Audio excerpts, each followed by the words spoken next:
I don't know if I'm even broadcasting. Remember to unclick the mute button. Derp. All right. Welcome, everybody, to the Night Terrors.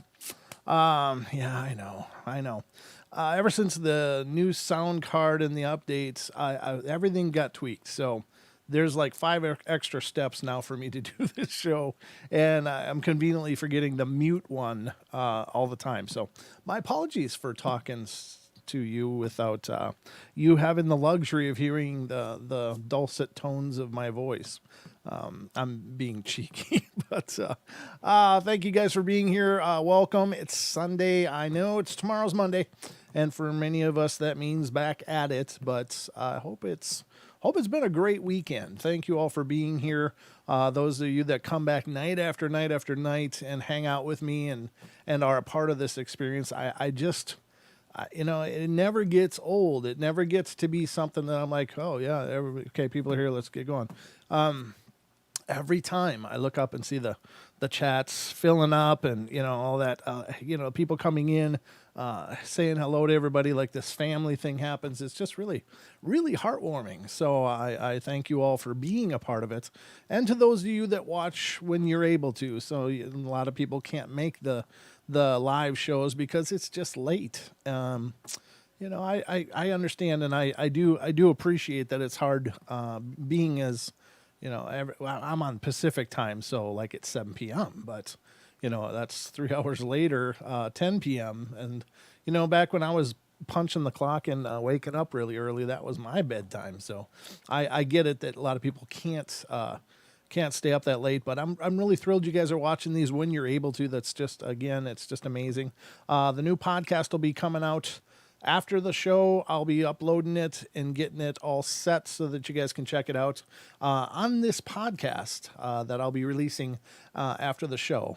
This is the one where Damien called in, just an impromptu call on the call board when it was like, I don't remember what time it was, like around noon. And I just happened to notice a call there and I'm like, whoa. And I clicked over and it was him. And he's like, hey, I got a story to share. And do you want to hear it? And I'm like, well, hell yeah. So, I pushed record it and I recorded after the conversation was already underway. So, it is what it is, but it was just a really cool discussion. Other than a little bit prior to that, the whole thing is there. But really, really cool. Another weird sound anomaly happened on that because when I pressed record, and I was talking to Damien, we were talking back and forth, having a great discussion. But what happened was, and this one still, I don't understand how the hell this is possible, but it happened. My recording software recorded his call just fine. I had been recording on that recording software when I was doing narration for my microphone just fine. And I sometimes record, the podcasts utilizing my microphone when Don is here and we do a podcast where I'm recording guests that call in or I get in touch with that are on the podcast. It records my microphone just fine. But for some reason, when I was talking to Damien, it's just him talking. My microphone was not recorded at all. So I had to go back through it today and say, oh, what did I say there? What did I say here? And go through the conversation and dub in my parts as I recall them. And I think we captured the essence of it for sure. But it was just a really bizarre thing. It's like, how did my voice not record? I've never seen that happen before. So the weirdness continues. I just heard a tone and I realized that my Alexa's still playing Native American flute music, which I love to listen to during the day because it's just calming and keeps me centered. But anyway, I guess that's all I got on the front end. Of course, the phone lines will be open throughout the duration of our show. So if you want to be a part of the paranormal, then please, by all means, call in. 720-923-0500 is the number for fun right here on the Paranormal Portal. And I would love to hear from you if you got something paranormal to share. And a special thanks again to Dan Hammond. We had a great show last night with him here on the show. And just a great guy. Wonderful conversation. Really threw some pretty epic ideas back and forth. I love those kind of talks because they just bring up a whole new level of possibility for me. And just to throw ideas around like that is just amazing. So Really enjoyed having Dan on the show. He really enjoyed himself too. He thought it was a great experience. So I wanted to, relay that to all of you. Thank you for everybody that showed up and made him feel welcome. And we'll have to get him back on sometime again. Looks like we're going to have our very own Cade Moya on, it looks like next Saturday night. We're going to have Don and Cade here, and we're going to do kind of a roundtable, so it should be a good time. But that'll be next Saturday night. I don't know. I've got schedules bouncing all over the place. So that's all I got right now. Enough of me yapping. I know some people are like, come on, get to the stuff. All right, I'm getting to the stuff. I hope you're ready, because it's time for bed.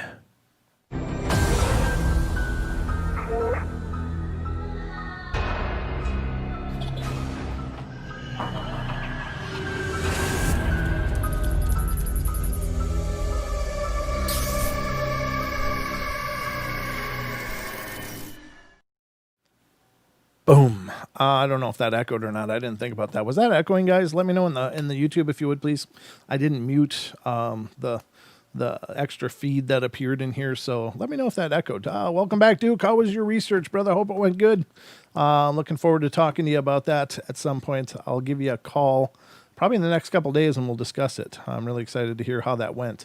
No echo, Brent. Okay, good. Thank you, Farm. I appreciate that. No echo. Thank you, Cha-Cha. Appreciate it. Sounded good to me, Kirsten. Thank you. I appreciate it. Okay. Thanks, Duke. And all right. I guess we're ready. I'm all ready. Are you guys ready? I'm ready.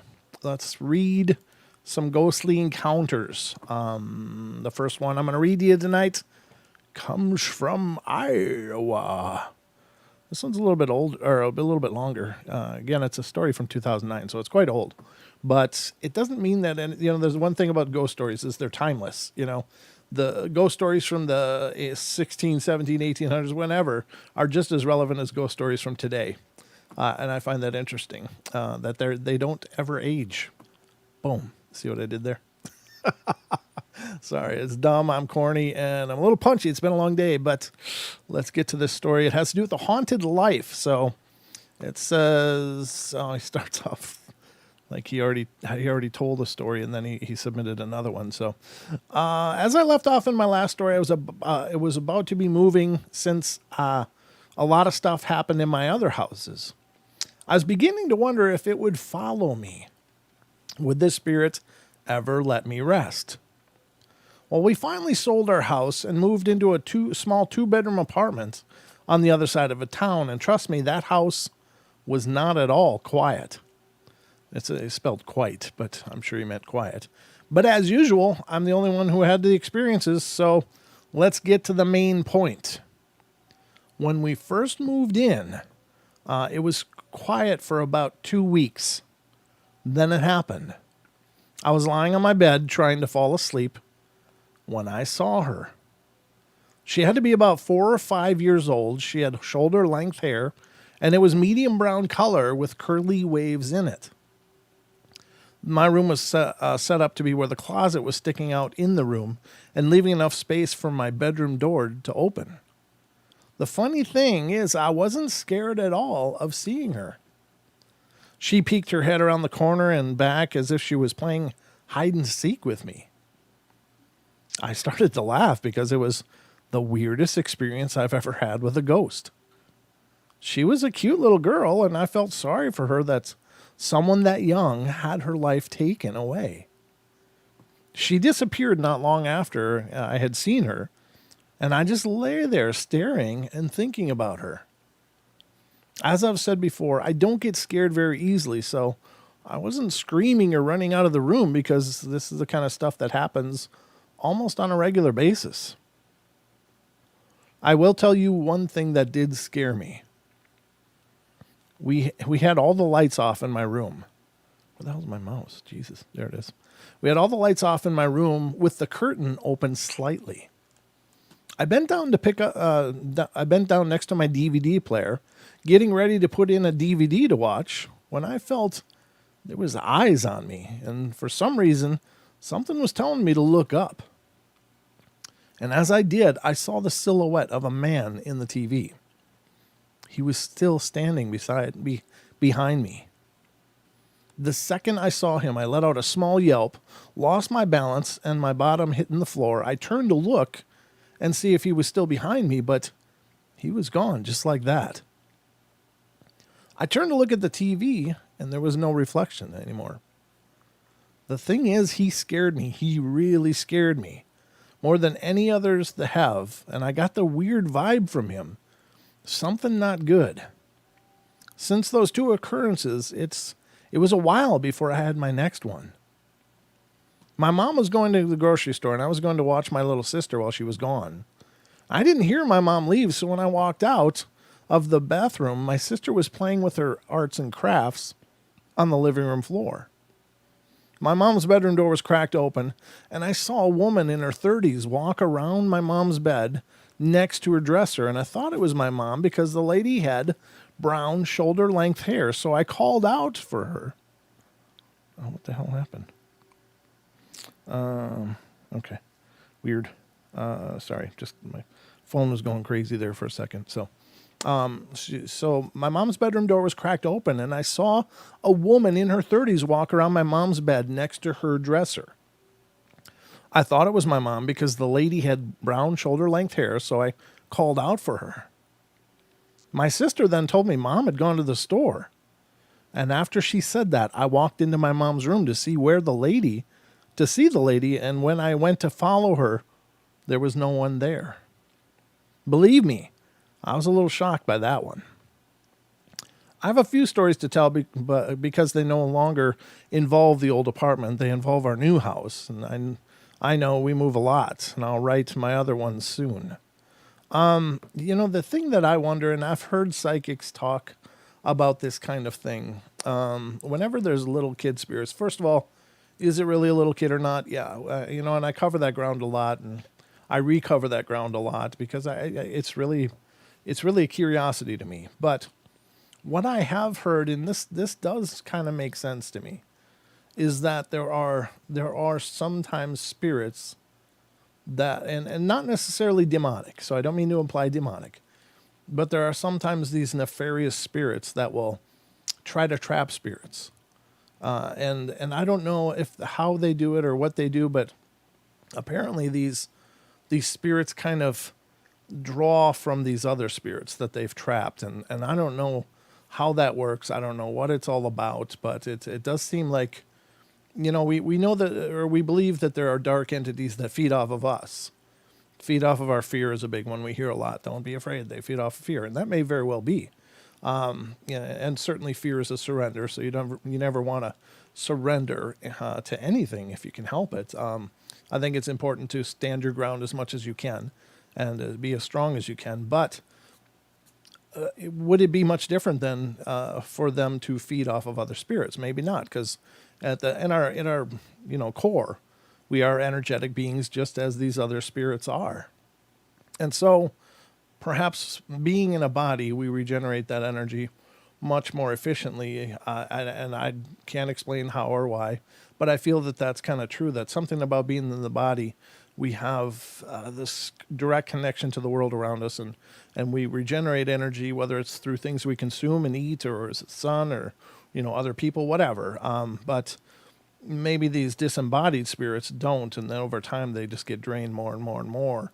I don't believe that they would ever just be gone, but I think that they could be just weakened to such a point that they can't do much else. They can just only remain.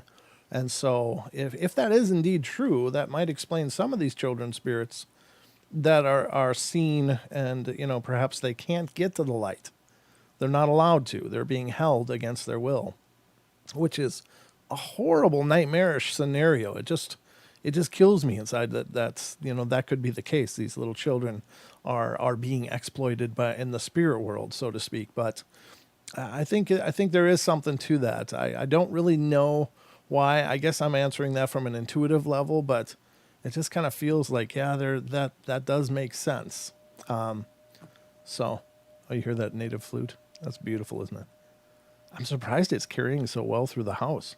I mean, have the door of the studio open because you just get the airflow in here, but man, that's coming from my Alexa, and that's way on the other side of the house.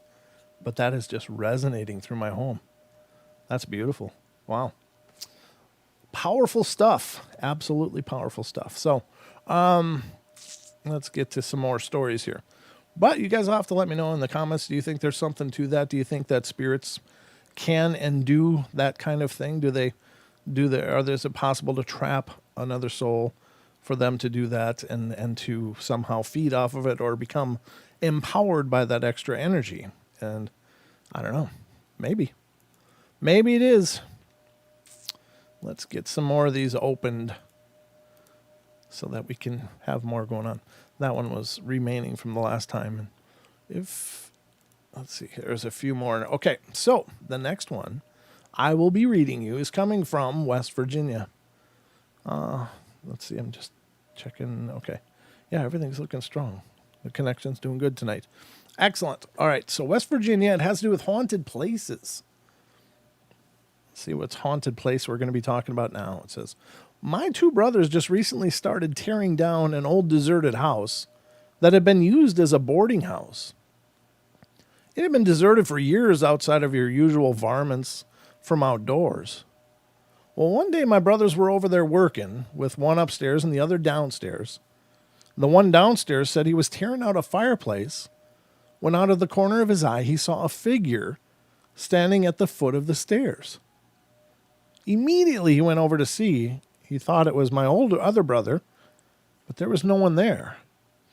As he started back into the room that he was working in, there standing at the fireplace was an old gentleman dressed in bib overalls and a red flannel shirt. He said the figure turned around and looked at him and then just disappeared. It startled him, but he went back working on the fireplace anyway. Wow, that's... That guy's got some cojones. That's pretty impressive. Or kahunas or cojones, whatever they're called. He's got some fortitude. I don't know. I mean, I can't say I've ever experienced that, but I don't know if I walked into the room and there's an old feller looking at me and he just faded away in front of me, I might think it's a good time for a break at that point.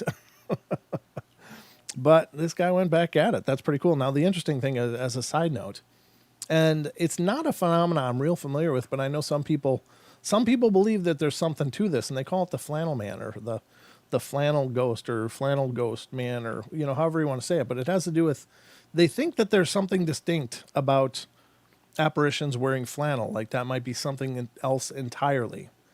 I'm not really convinced by that. I don't think that what they're wearing really matters. I don't think that that's really a specific identifier. It's just maybe what they enjoyed wearing in life, a comfortable old shirt, an old flannel shirt. Maybe that was comfortable, but some people make the distinction that the flannel man is something completely different, and maybe it is. I'm not saying it couldn't be. I just don't understand, it's like, this is a weird, ghost group, like kind of like the red hat ladies that you see those older ladies running around with red hats on and there's some kind of mysterious deal. Maybe the flannel group is the ghost mysterious deal. I don't know. And I'm not mocking it. I'm really not, but I don't understand how is that considered a unique identifier for a ghost. Flannel shirts are common. Even today, flannel is still common. It's kind of one of those timeless wardrobe choices. It's been around forever. And you look at the old timers, they love their flannel. They're wearing flannel. They're rocking flannel all the time. So I don't think that wearing a flannel shirt is a unique paranormal identifier, but some people do. And, be that as it may, I don't know. I'm not trying to start any controversy here, but it just seems like a silly thing to me. It's like, shadow people. That is kind of a more unique identifier in a sense, but there's lots of beings that appear as shadows. And even, formerly human spirits can appear as shadows. And I think they do that very intentionally. And they can do that. They could appear as anything. I don't think they're bound by an appearance. They just choose an appearance. And so I don't think that necessarily any of those are right off the bat unique identifiers. Now the Hat Man, that seems pretty consistent. And it does seem to have a consistent description of people that experience the Hat Man. Now, maybe people would say, well, the same thing for the flannel man, and that might be, but it just it doesn't seem logical to me, I guess. I don't know. But believe what you want. I don't know. Maybe many of you have never heard of that before. I hadn't heard about it until probably a year or so ago. And I was like, what? So take it or leave it, but that's an idea that's out there. So this guy went back to work on the fireplace after seeing a full body apparition. So shortly after that, my other brother came downstairs and he said he was halfway down when he felt a slight push on his back. At the same time as the push, he heard a man's voice saying, "Get out." He asked my other brother, "Did you hear that voice saying get out?" And he told him no, but I saw a figure standing by the fireplace. Well, a few days later, they were back to do some research on the place, and there had been quite a few deaths in that house over the years, and I guess the old man was one of those that just decided to stick around and watch over the old boarding house. But with all these things that were going on there, it hasn't stopped my brothers from working on tearing this old place down. It's hard to tell what'll happen next. Yeah, you ever want to stir up activity? You ever want to see if your house is haunted? Start some remodeling. You'll know really soon if you've got something going on in your home. That brings them out. I suppose it's an attachment to the premises. It's an attachment to the way things are, the way they're remembered. And, that if it's a home, if it's somebody's home, then, what would you think if somebody came into your house and started tearing down your wallpaper and, closing up doorways and opening up new ones or something? It might be a little pissed. I'm just saying. But, and if they don't really know they're dead, then it's not going to make sense. Now, I've told this story on the show before, but it kind of gave me a glimpse into what it might be like for a spirit that doesn't really know they're dead, and it's kind of a tragic, sad. I tell this story with a tinge of sadness because it's a very personal story, but it really gave me some reflection on what might be going on in some of these cases. But my grandmother, who I was very, very close to in her life, she was a wonderful person. She lived right across the street from my parents' house where I grew up. And I spent most of my time over there hanging out with her, and it was just a comfortable place. I had three other brothers, so our house was always busy. So going over to Grandma's it was like getting away. It was like an escape, and she was just this doting, loving person, and it was wonderful. But in her later years, she developed dementia, and it was tough because it was pretty fast. It was coming on, and then all of a sudden it was like a trigger just got, a switch got flipped. And suddenly she didn't know much anymore. And it was really hard. But she would have these moments of clarity or partial clarity. And it got to be where, she just couldn't be home. And for a period we had her in a nursing home. And I would go up there and visit with her. And I was sitting down with her in the common area of the nursing home. And she's sitting there, but she's just looking around, and she's just getting agitated. And I could see that she was getting agitated. I said, "Well, Grandma, you okay?" "Yeah, I'm fine. I said, "Well, what's wrong, Graham? What's wrong?"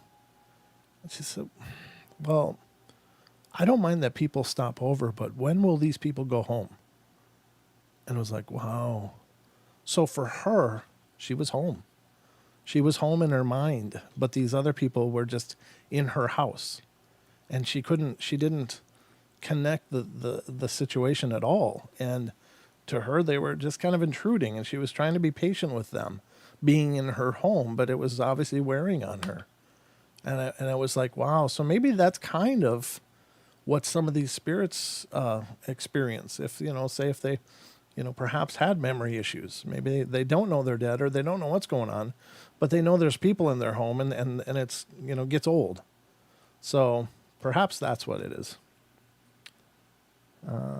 Brent, in a way, that's nice to think you're home, but also must have been frustrating with all the guests. Yeah, it was. And that was the hard thing, is I didn't even try to explain it to her. I was just like, all I said was, "Well, Grandma, I think it's wonderful that you're so patient and allow so many people to come and share your home." She said, "Yeah, So I felt that was the best answer at the time, because I knew she was already in a state of confusion and I didn't want to push that further. So I just appealed to her kind nature, and that seemed to calm her down and help. But it's tough. But maybe that's the situation for some of these spirits, is they just don't understand. They don't understand what's going on, but there's people and they're doing stuff to their house. So I don't know. I don't know if that's for sure. But okay, so let's continue on. That's a good story, though. I think that those are two pretty profound. I don't know. The push on the back with "get out" that's a little forward. And you got to wonder, does that spirit really understand what's going on? That they were going to tear that house down, so that premises was going to be, flattened. It sounds like. It doesn't sound like it was going to be a fixer upper. It was let's erase this and start over, maybe. But yeah, it's hard to know. All right, the next one is actually, wow, this is good, coming from Puerto Rico. All right, has to do with haunted places. Says, so I went to the Buxton Inn, which is in Granville, Ohio. Okay. It said it was from Puerto Rico. We went to the Buxton Inn, unpacked, and went to CVS down the street to get a camera because the room we had was a haunted room, room number 9. I was highly aware of that, but I didn't expect to see anything at all. When we got back, there was an imprint on the chair as if someone was actually sitting there. So I took a picture of it, and keep in mind, this is almost 3 years ago, and I was young. Well, this story is from 2009, so it's even a longer time ago. But to this day, the film has not been printed out. So most likely the pictures have faded. But I was lying in bed, and I heard a cat purring by my ear. Well, this sort of freaked me out, and I started to cry. My Mimi assured me that nothing was wrong, and to make matters worse, there was a huge mirror in front of my bed and a terrible storm outside. I was asleep during the storm, though, so I didn't know there was a storm until the next morning. One thing that I hated about that hotel was the tavern. I was there eating, which didn't have much to choose from, so I had a peanut butter and jelly sandwich, and I had jelly on my cheek, and I didn't notice. Then out of nowhere, my napkin lifted off the table and landed in my lap. So that really freaked me out. While I was standing in what I would call the lobby, I looked up the stairs and saw a woman in a cornflower, and then it's ERY in parentheses, blue dress. It was sort of an old-time, early 1800s dress, and she had a powdery ash blonde hair up in a bun like the servants wore. I hope you've enjoyed these experiences. Thanks. Yeah, I mean, it's apparently there's someone wants you to clean your face. You got jelly dripping from your face. It's like, yeah, you might want to take care of that. That's cute. All right, the next one is coming from Illinois. No calls. We're doing good. Okay. Orbs, lights, and mists are the subject of this one. It says, I don't know. I cannot explain what's been happening to me for these last few weeks, and I don't think it's all in my head. And just a short circuit, but I guess it could be. I had watched Paranormal State and watched the episode with the girl possessed by a demon. I think I know the one they're talking about, too. It freaked me out so bad that it sent chills down my spine and I couldn't sleep. Ever since then, for the past few weeks, my bathroom has freaked me out. Every single time I enter my bathroom, the lights flicker. In the beginning, when I would look at the light, it would stop. It would only flicker when I wasn't looking, and now it flickers regardless. It does it every single time I go into the bathroom until I leave, and then it stops. No one else has experienced it until today. My mom was in the bathroom, and I told her it keeps doing it, and it's freaking me out, and then it starts flickering when I entered the room. My mom thought it was kind of freaky. Sometimes when I go to the other places in people's houses, the lights will also flicker.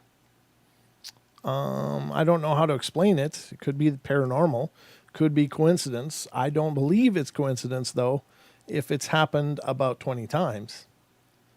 I really would enjoy hearing feedback of my experience because some people laugh when they hear me talk about it. Yeah, that's a tough one because I do believe that certain people can have really active auras, and it could maybe interfere with things like lighting and stuff around electronics, perhaps. It could be spiritual as well, but I oftentimes, and it's funny the amount of people that have made this claim to me, but they talk about when they're driving around and they're going on the highway and how, and I've literally heard this a dozen times or better from different people, how as they're driving, the streetlights overhead will either turn off or turn on. And it happens so much that they're convinced that it has, something to do with them. Now, does it? Could it? I guess so. It's a strange thing to have happen. But I really believe that we are incredibly potent and powerful, beings. I think that we really have a whole bunch of untapped potential. You hear the stories of the 10% of the brain. That's all you use. You got a lot more in there. But what's in that other 90% or 85% or whatever amount that we don't normally use? I don't know. Could it be something where, this is a female that wrote this, and it sounds like she's younger. So is it something where she's manifesting a poltergeist in the traditional, pubescent girl dealing with life and a lot of changes, hormonal and physical, and is projecting another consciousness out, and that's possible as well. I don't know. I don't know what to think about claims like this. I think if it is indeed happening, if it is indeed more than chance, then that's very interesting. I don't think that it means anything other than the person probably has to do some meditating and focusing so that they get their energy under control. But very interesting all the same. We do have a phone call here. So let's get on the horn and find out what's going on. And this is area code 845. Mr. Brent Thomas, it's Carlton. How you doing? Hey, Mr. Carlton, how you doing? I'm doing good, man. My eyes a little itchy, but other than that, I'm good. I'm doing good. It's interesting you mentioned the overhead light thing. I have a friend who actually does that. It's crazy. He told me that that like street lights would go off whenever he'd walk under them. Wow. And when he first told me this, I was kind of like, oh, come on, I've had street lights blink out when I'm under them too. Sure. But man, every time we've been down the street together, you walk down the street with him, street lights go out over your head and they blink back on about 100 yards after you've passed them. It's the weirdest thing. But you have witnessed them then. You've witnessed this then, so you can definitely corroborate that claim. Wow, that's interesting. Yeah. Is he? Yeah, and I still have no idea what to make of it. I mean, no idea. Yeah. I mean, I think it's possible, and I don't mean to sound like I'm casting aspersions at anybody. I mean, but what does it mean, or how is it happening, or what does that imply? Well, it seems to imply that the people experiencing that probably they have a very active and energy field, but it's really not focused at all. So to me, it implies they really should probably work on getting themselves centered and dialed in a little bit, because if their energy is really that far out and causing all that weirdness, then, I don't think that's necessarily a good thing. I don't think it's a bad thing, but it sounds like it's just really unfocused and weird. You know what? That's a really interesting point, because he's a really good guy, but he was very, very scattered. He had an alcohol problem, and so because of that, he was very scattered in a lot of ways. And there was a lot of childhood trauma that he had never really dealt with or got over, and so that kind of carried on into his life. Sure. And it makes me wonder if maybe that's a factor in it. Maybe like you say, the person's energy or whatever isn't tuned to their personality or their consciousness or whatever, and maybe that's causing this energetic anomaly. Right. Interesting. Yeah, because it seems to me to be a very chaotic energy at that point. If it's affecting electrical things around us, that's and they're not in control of it, then Yeah, it seems like they're just pulsing and got all kinds of crap going on. And and I think it's probably sounds really impressive. Like, ooh, maybe you're very powerful. But I think we all have that energy. I don't think anybody's got more than anyone else. But you know what I mean? It's just some people are more focused. Some people are absolutely all over the map.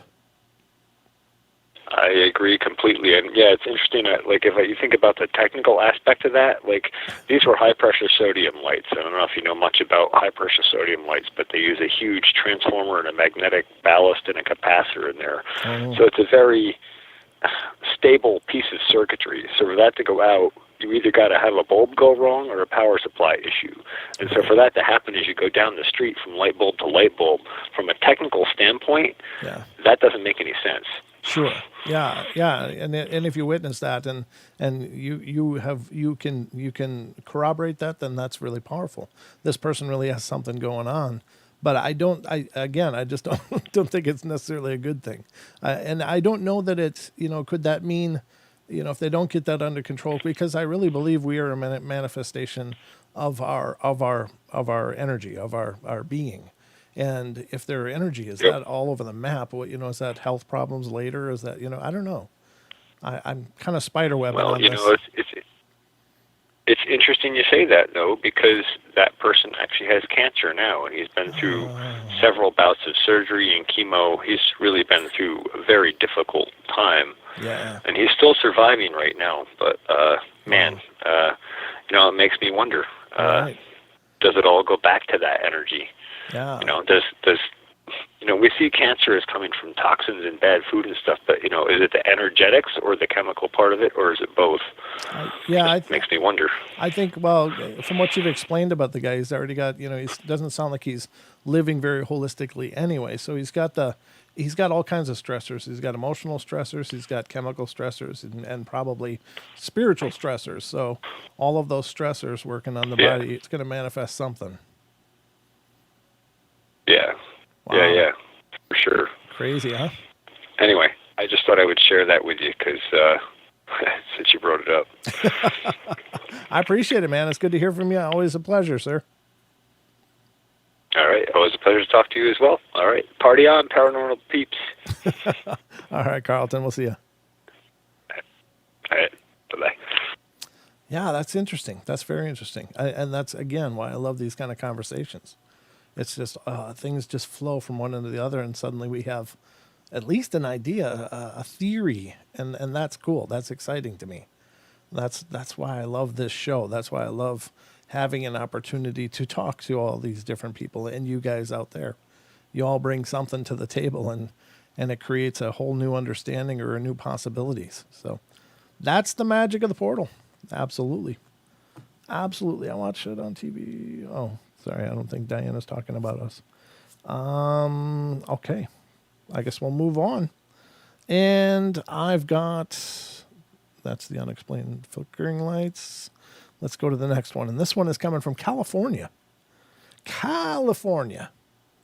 Let's see what's going on there. I mean, there's a lot going on there, but let's see what's going on in this story. It has to do with miscellaneous kind of phenomena, so let's see what they're going to talk about. It says, I'm not sure if this would fall into the category of sleep paralysis or other such diagnoses, because though all of the following incidents have happened while I was in bed, they don't match the descriptions of any other accounts that I'm familiar with. Nor do they happen when I was just waking or falling asleep. But I suppose I should just say what happened. Probably the first time something strange happened, I was 12. I was up really late, past midnight for sure, which didn't bother me, as I've had some insomnia problems pretty much my whole life. But for some reason that night, I was totally scared. Why? I still don't know. I just felt a creeping, slowly increasing fear that entire night since I'd gotten into bed. I was trying to calm down by reading, all the while telling myself there was nothing to be afraid of. There wasn't even a good reason to be afraid at that moment in time. But what was really odd about that was, usually I'm very good at reasoning with myself, yet although I knew there was absolutely no rational reason for me to feel all different, It was almost like someone else's voice was rebutting everything I was thinking about being perfectly safe. But at around 2:30 a.m., the fear increased a lot. I felt like I couldn't even have my head out of the covers anymore. Like if I left any part of myself outside of my blankets, I'd be dragged away into hell or something of the sort. I dived under my covers. I think it's dove, but anyway. This is where it gets even stranger. How I said it before is like someone's voice was telling me that I wasn't safe. Being afraid and that someone else's voice is saying terrible things would happen, that voice turned more and more audible and getting more and more afraid until it dissolved into just screaming so loud that it was all I could hear. I couldn't tell you the gender of the voice. It sounded both like someone shrieking in terror and like a extremely strong wind, which I also felt from somewhere north of my head, blowing down so strong I couldn't even open my eyes. And at the same time, I felt as if I were falling from the middle, like a vortex had formed around my stomach and was sucking me downward. I could barely breathe. I was hyperventilating out of fear and now felt entirely my own. Abruptly, after what felt like forever, but it was mostly likely only a few minutes, it just suddenly stopped. I kept my eyes closed, shut, and somehow I did manage to fall asleep. Now, I'm 17 now, and I've been having instances like that since then with minor deviations. Also, I once heard voices talking right after the wind stopped. One was my own voice, and another I didn't recognize, saying how funny the way I reacted was. Though I looked directly at where the voices came from, which was right above my head, there was nothing there. Another time I did manage to open my eyes against the wind, and it looked like the very reality of my room was blowing away in it. Everything was blurred in the direction the wind was blowing, and nothing was actually being blown away. And another time I opened my eyes, I saw what looked like a very obese woman with long red hair melting into the wind, but she didn't look quite human. I couldn't tell if she was old or young. She was covered in giant warts and had yellow eyes. Yeah, it's a looker. The edges of her were flickering like she was made out of fire. It looked like she was the one screaming, and I never tried to open my eyes again after seeing her. I really have no idea what it could be. Some have said a really bad case of hypnagogia or accidental astral projection gone wrong. If you have any ideas of what it is or what I can do to make it stop, please leave a comment. Well, here's the thing. It's an old story. I hope this person found help, but again, if it's a spiritual thing, you can treat it like any other spiritual thing, and you could do cleansings, you can do, protections. There's so many different things you can do. And it's not the scope of this show to prescribe any one thing, but I would just tell you to, as I always tell you, find what resonates with your heart, with your passion. If you have a religion, utilize those practices. Prayer, if you're Christian, holy water. If you're Catholic, you can get medallions of like the Archangel Michael or whatever, and hang on over your bed or under your bed or around the pillows or whatever. There's crosses, crucifixes. There's all kinds of things. If you have other faith, then utilize those symbols as well, and those practices. It's salt again, sage, sweetgrass, olive oil, or anointing oil. You can make your own anointing oil. You can look online how to make anointing oil, and you can make your own anointing oil. And it's like anything else. It's as powerful as you believe it is. So I tend to think that if you made your own anointing oil, that would be incredibly powerful but you got to really believe in what you're doing. It's like anything else. If you don't believe in what you're doing, you can end up with something that's kind of I can't say the word. It's kind of weaker than it could be. It could be more potent if you throw your passion into it, throw your trust into it, throw your faith into it, and throw your passion into it. But yeah, you can protect yourself from spiritual things. It may take a while, but you got to be resolute.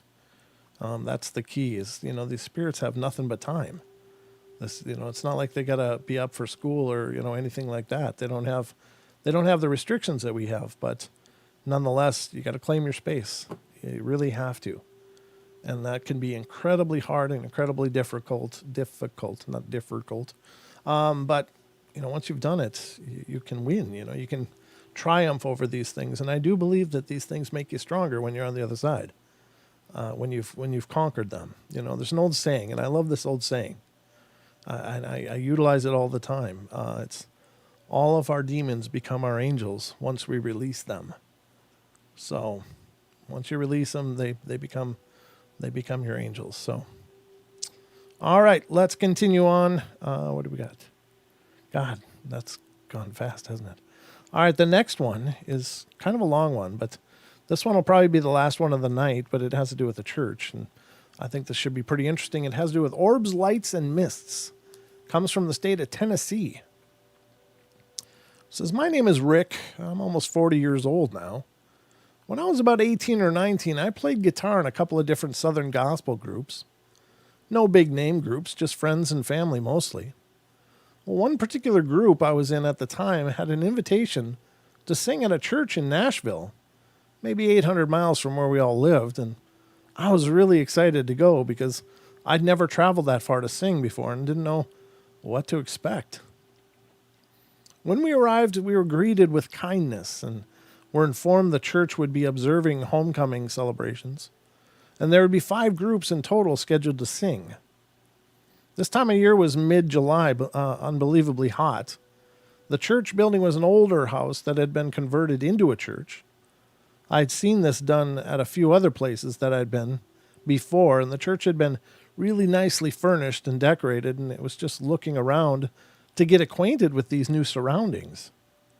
I noticed that all the windows had been nailed shut, and there was no cooling unit, not even a ceiling fan. Only the front entrance door was left wide open, but it was no help. As the first group was singing, I noticed frigid air stirring around my ankles. I didn't think much of it then until the lead singer of the first group stopped in the middle of his song and shouted, "Where is that cold air coming from?" There was dead silence for maybe a minute or two, with everybody just looking around, looking for the source and shaking their heads, with no reasonable explanation. Still, I didn't think much of it, other than it just being an odd occurrence.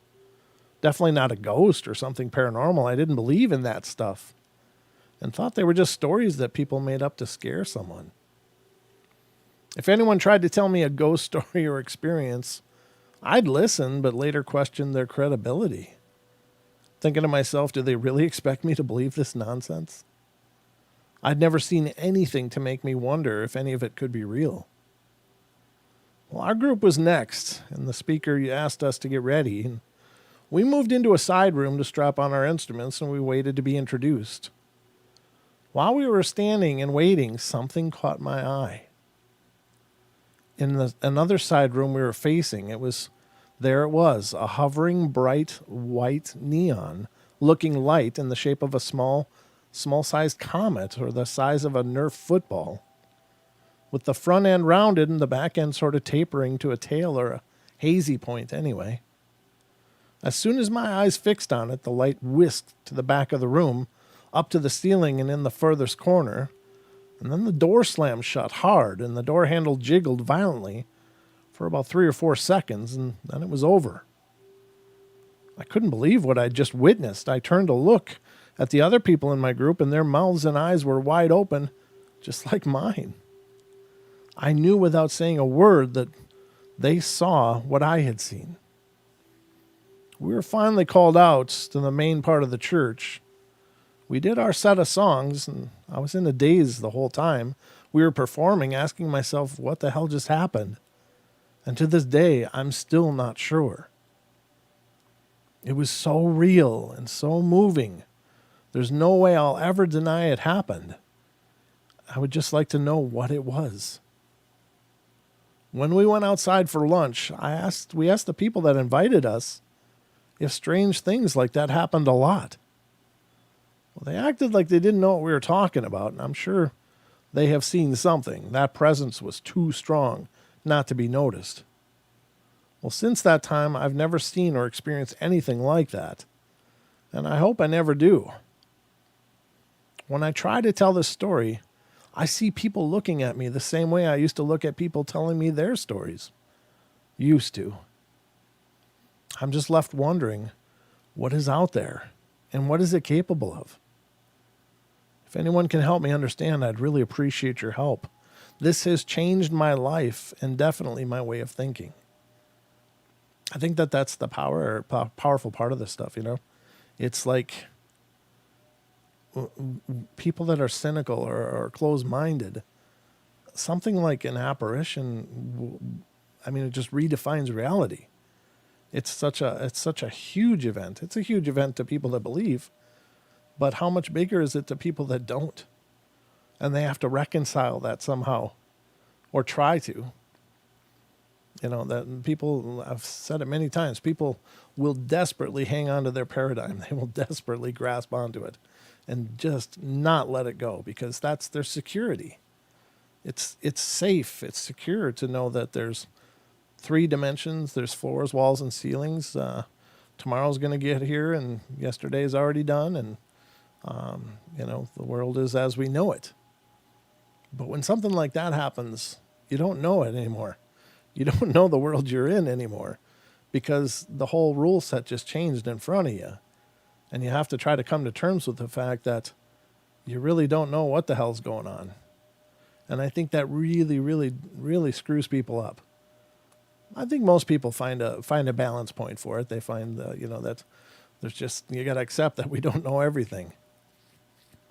And I think that that's a pretty good place to get to. I think it's good to have an open mind. You know, it's good to see things that you can't explain because I think the hubris of people is pretty overwhelming. So when we're confronted with the impossible, then we at least have to put down our ego a little bit.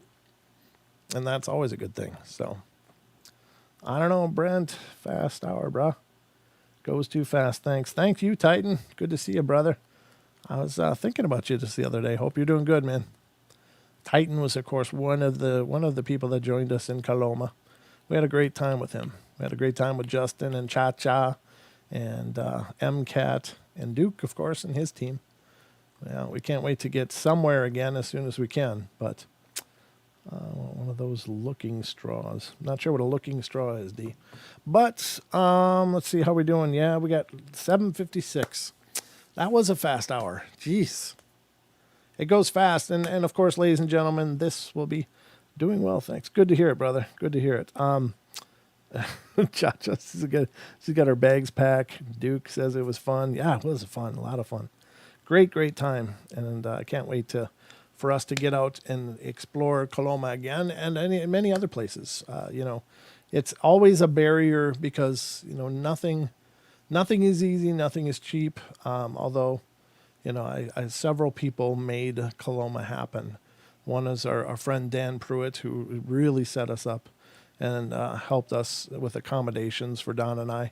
That was awesome. Duke inviting us there, making that whole trip possible, and kindness of everybody. It was just amazing.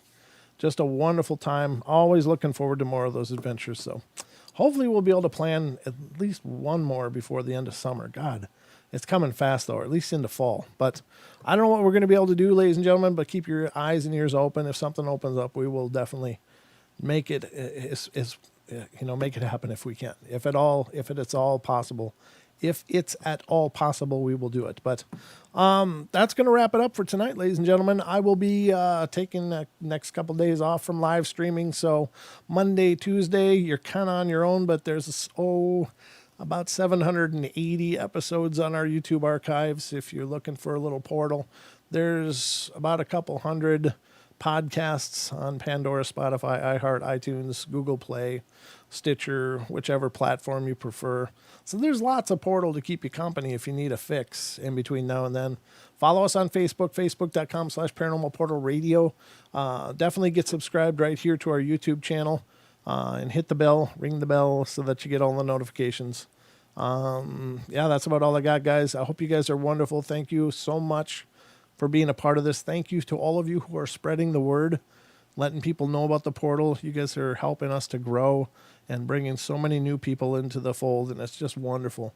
And if you're one of those new people, thank you so much for giving us a shot, having a listen, and I hope you enjoy what you're seeing and experiencing here. And if you are, please spread the word. We'd appreciate it. We're kind of a modest channel, but we're growing little by little. All right, guys, that's it for me. I'm going to close up the doors here, wind down the portal mechanism until Wednesday night when Don will return with me, and we'll get back into it for 2 hours right here on YouTube, 7 p.m. Pacific Standard Time. I hope you will join us, but all I can say is I love you all. Be good, be kind, be nice, take care of each other, help each other out, find the magic in every day, and remember to laugh as much as you can.